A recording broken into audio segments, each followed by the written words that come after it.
there's a sort of tendency to dismiss Starmer as completely cynical. And the book, in a way, kind of really rails against that because it tries to show that he does have a fairly consistent politics that can be Right. traced back, at least as far as his CPS days, if not further.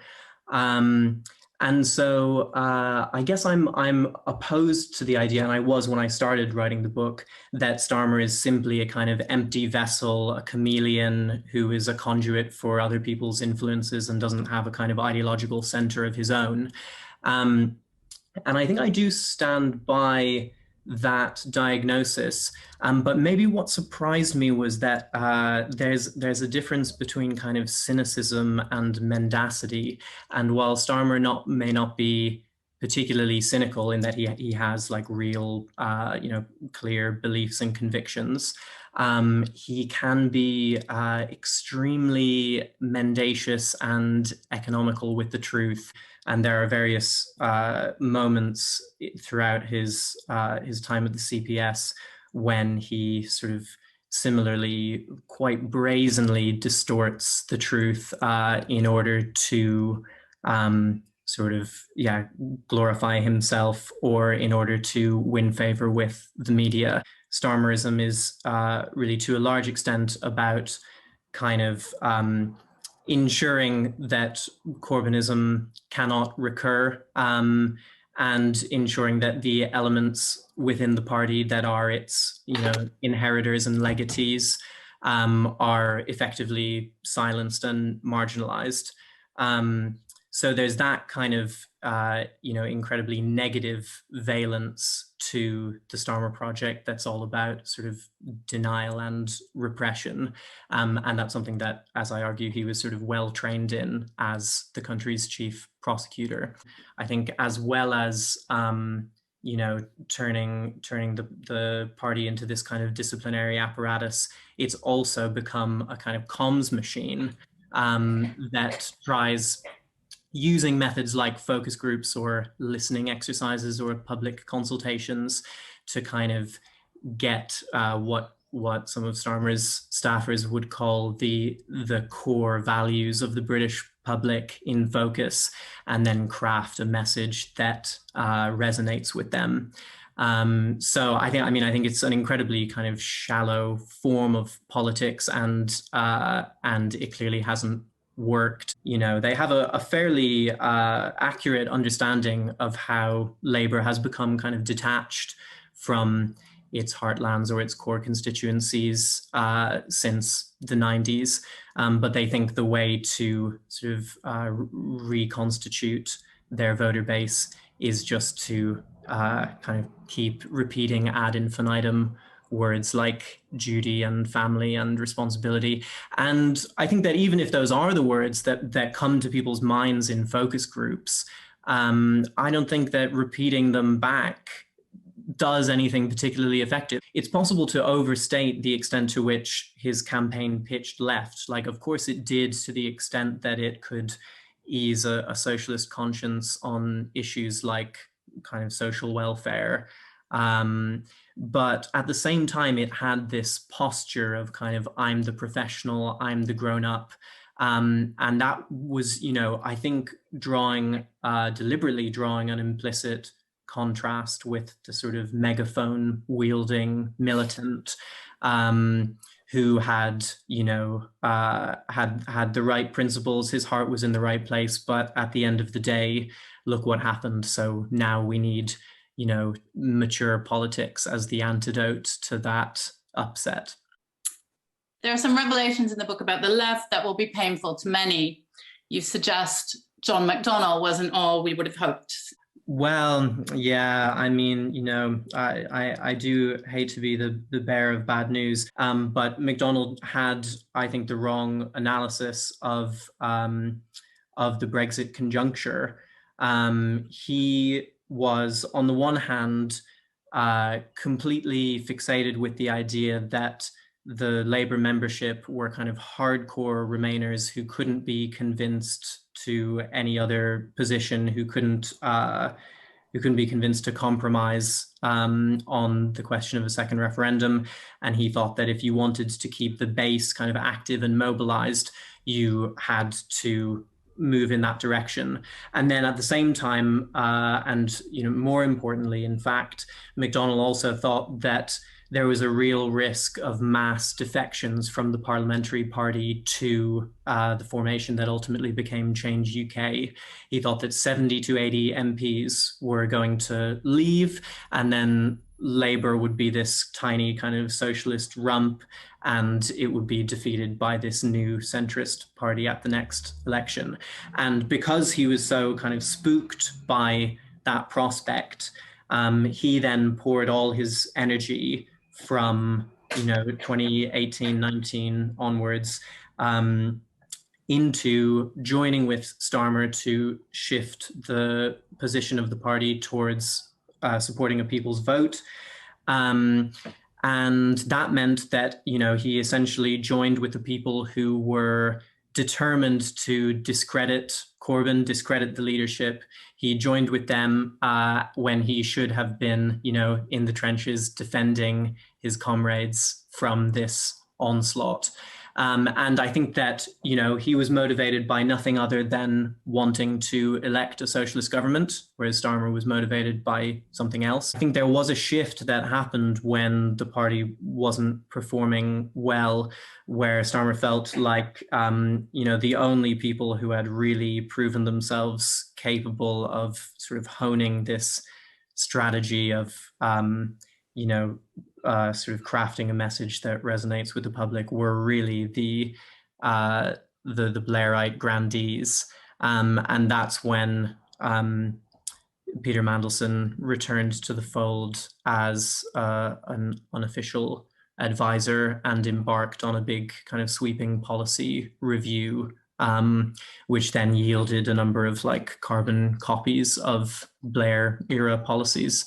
Including a sort of rehashed ASBO campaign, because the first one was so good that you just need another. Get the band back together.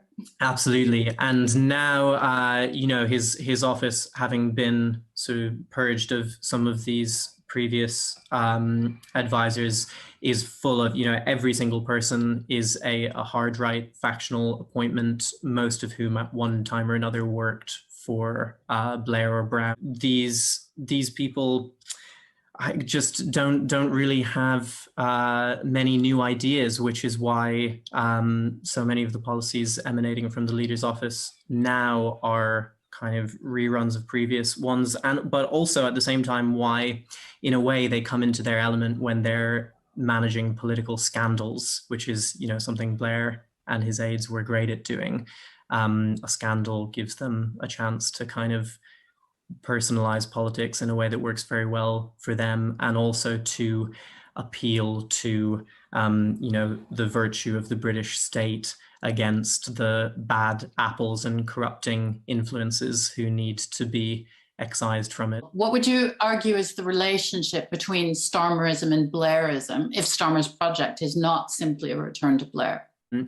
Blair was, a committed kind of neoliberal and free marketeer, and I don't think that Starmer is. I think Starmer is very insecure whenever he's asked about fiscal policy, and there was that report about him being given kind of economics for beginners tutorials by Lord Falconer. I think Starmer is first and foremost a disciplinarian, a punisher, of dissidents in the party and of the activist left in general, and as a corollary of that, he's unwilling to sort of offer any kind of any even bland or tepid version of social democracy, because that would conjure up the memory of Corbynism, and that's what needs to be sort of forgotten and repressed.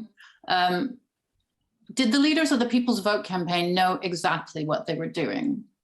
And I don't think that Starmer himself, as the kind of standard bearer of the People's Vote campaign, was openly engaged in kind of sabotaging the party's electoral prospects and hoping that it would crash to defeat. I think he had two scenarios in mind when he was sort of promoting the cause of Remain. I think one of them was, yes, on the one hand, this might lead to a crushing defeat for Corbyn, and then I'll be in a prime position to take the reins. I think that was he was actually, there's sort of empirical evidence that he was thinking ahead to that scenario, in that he was meeting with people in the run-up to the election while others were sort of out on the doorsteps, and he was drumming up support for his prospective leadership bid.